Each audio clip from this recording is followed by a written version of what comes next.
welcome to From Where We Are, stories of news and culture through the lens of USC and Southern California.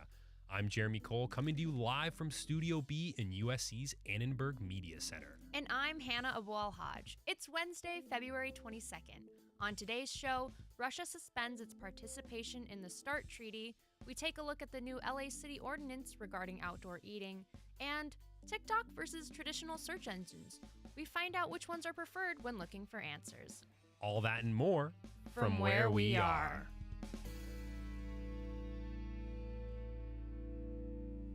Issa Johnson joins us live in the studio for the latest headlines.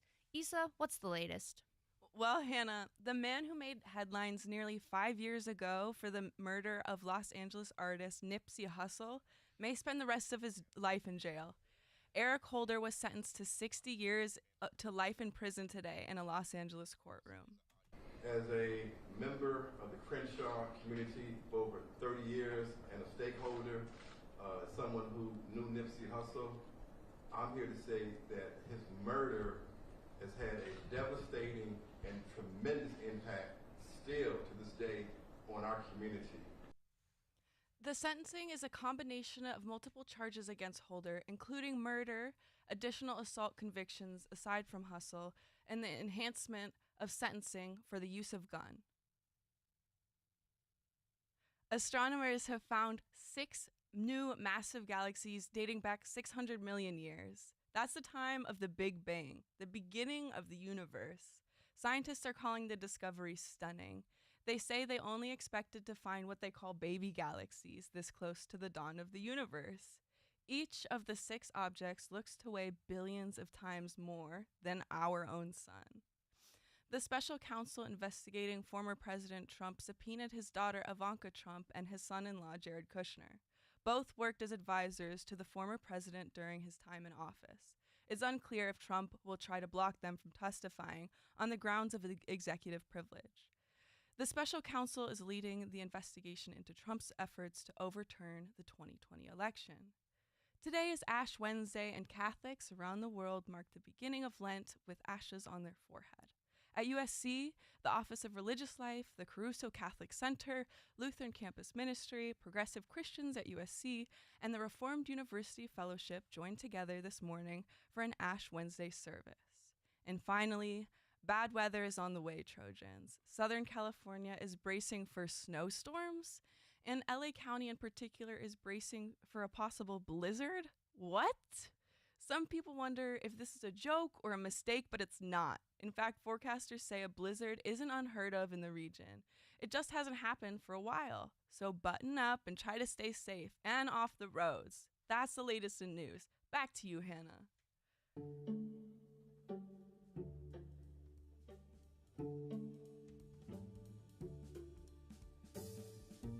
Russia is suspending its participation in the new START Nuclear Treaty, causing some to worry that a new arms race, or a Cold War 2.0, will begin. Shane Dimiponent has the story. Suspended isn't exactly withdrawing, though, and Russia says it will still honor the treaty's limits on warheads and launchers, causing some to wonder why suspend in the first place. It's another indirect form of nuclear saber rattling, and obviously his main priority is the war in Ukraine. He wants to see all the Western support for Ukraine reduced or halted. In a very clumsy way, he's trying to leverage Russian participation in the new START treaty to get that. That was Robert English, an expert in Russia's politics and international relations. He says that Russia is obviously the bad guy today, even as Putin blames American aggression and interference in the Ukrainian war for the suspension. But English also says the US has a hand in the deterioration of nuclear restrictions today, but not in the way that Putin says.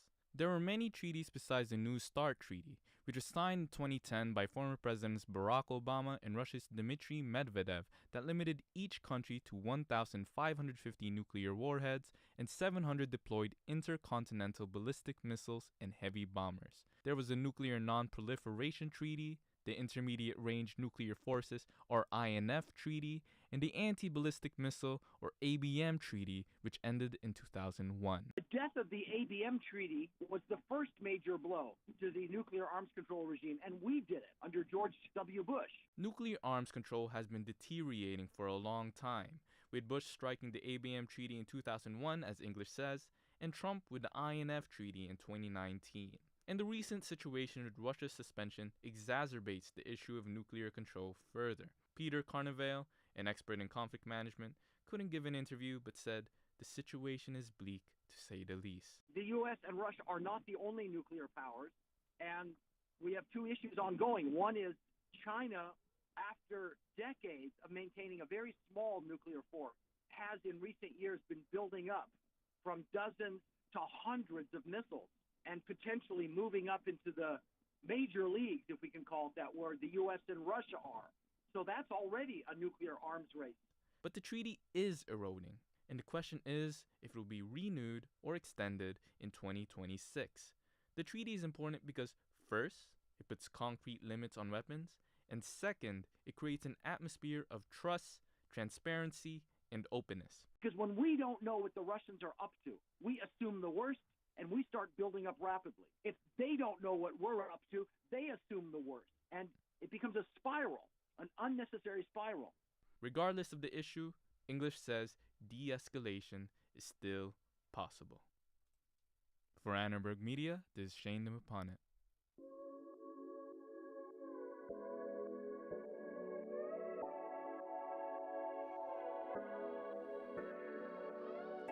The next time you head to your favorite cafe, outdoor seating may no longer be an option. Sky Lee reports on this new development.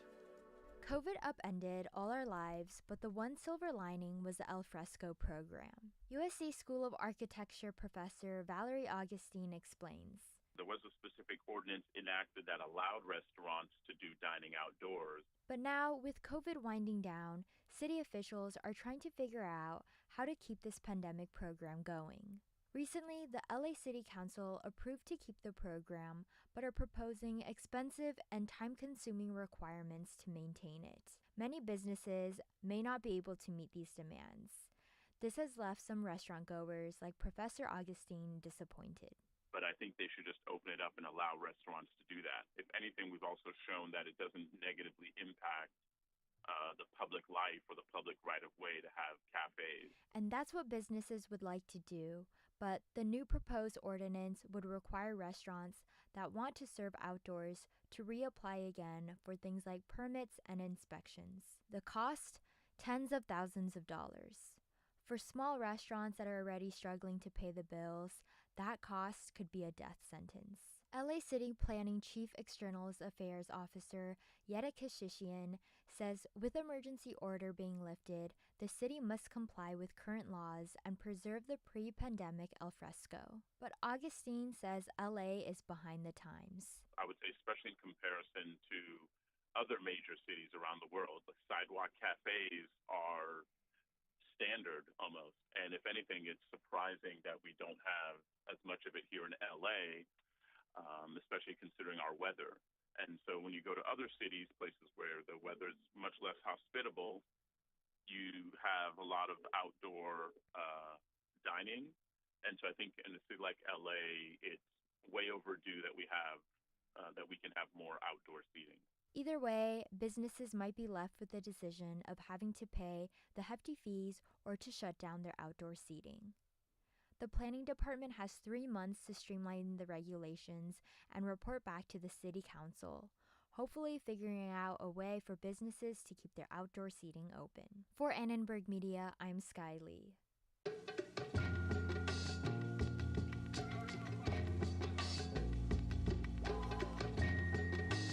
If you have a question you need answered, what website do you go to? Odds are that you look it up on Google, but about half of you go somewhere else, TikTok. And as Haley Clovis reports, that number is only expected to grow. After the pandemic, TikTok grew at an exceptional speed in popularity and has become a creative outlet for all sorts of media for thousands of users and consumers. It's a place for entertainment, community, lifestyle, education, and as a browser? According to a study by Google's Knowledge and Information Organization, 40% of Gen Z users prefer using TikTok and Instagram for searching over Google. Users like USC student Jordan Freeman. I personally am addicted to TikTok. It's not an addiction I'd like to have, but it's one I've unfortunately been dealt. I go on it definitely every day, probably multiple times a day. Professor of Professional Practice at USC Annenberg, Amara Aguilar, explains why that may be the case. They are searching TikTok because it's visual, they want information quickly and in a digestible way. So those are things that, the big search engines should keep in mind. Professor Aguilar says, regardless of the engine, the important thing for you to keep in mind is the credibility of the information you are digesting. Some information on TikTok can also be distributed without context, without sources. So, that could be one thing to definitely look at. And it's really important anytime you're searching for something to look at the credibility of the source, where the information is coming from. Even though TikTok still hasn't taken over Google's throne as the main search engine of the world, it has managed to grab the hearts and minds of young users everywhere. But just remember not to believe everything you see. For Annenberg Media, I'm Haley Clovis.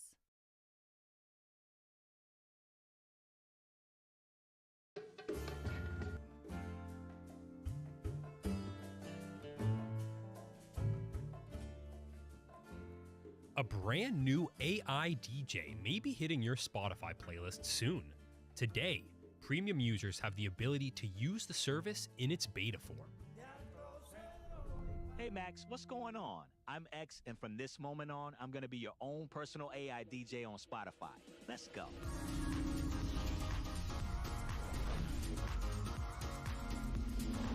Up next, I know you've been on a summer song kick lately, so I went back for some of your old summertime favorites. See if it warms you up.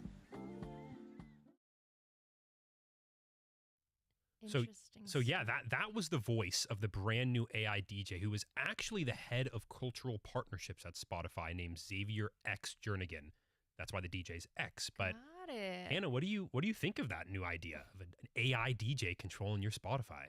I'm afraid. I know it sounds ironic being, your fellow radio host, but I'm genuinely afraid. I think, when you have the playlists that they make for us, it's different because I'm not hearing someone say that to me. But I don't know about you, Jeremy.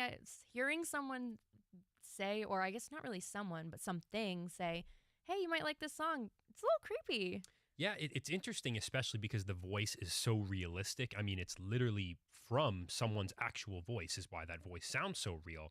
But I've been a long time enjoyer of Spotify, really since it came out. Yeah. And I love the AI generated playlists that they have that you alluded to, the Discover Weeklies, the yearly rap playlists, and all of those things. So this idea definitely interests me, but I'm excited to see how it actually works out, whether the DJ gets a little bit annoying or I want to just listen to the music. But it's definitely very interesting. Yeah, and we were able to actually, see what it looked like. One of our friends was one of the lucky users that had the beta testing on their account. But it's kind of out of the way. So for those of you who aren't sure or haven't seen it yet, you have to navigate to another tab on your Spotify playlist by clicking a button. So it doesn't show up right away when you open the app. And so I'm wondering, do you think it's going to move to the homepage? Do you think people will actually use it? Or do you think it should be pushed more? Do you think if it's pushed more, to the front of the app, people will be inclined to click on it? I mean, I definitely think so. People are going to see that blue little circle and wonder what that is just out of pure curiosity, because very few people knew about it before I even heard about it today. And I unfortunately wasn't one of the lucky ones, but it sounds super, super amazing. And I'm super excited. So hopefully it shows up on my Spotify soon. Yeah, I'm going to be waiting patiently. We'll see. Yeah. We'll see if any new music comes out of it. Yeah, we'll let you know how it goes whenever it rolls out. But yeah, new Spotify AI.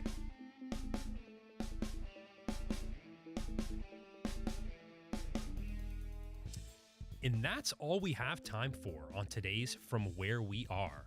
This show was produced by Guilherme Guerrero, Spencer Klein, and Issa Johnson. Special thanks to Derek Renfro, who composed our theme music, Spencer Klein directed, and Tony Fajado is our live stream manager. And an additional thank you to our technical director, Sebastian Grubaugh, our digital producer, Graham Clark, and our coach, Tina Rubio. Be sure to check us out on YouTube at Annenberg Radio News and on Spotify. Speaking of Spotify. And from all of us at Annenberg Radio, wherever you are, we hope you'll join us again for From Where We Are.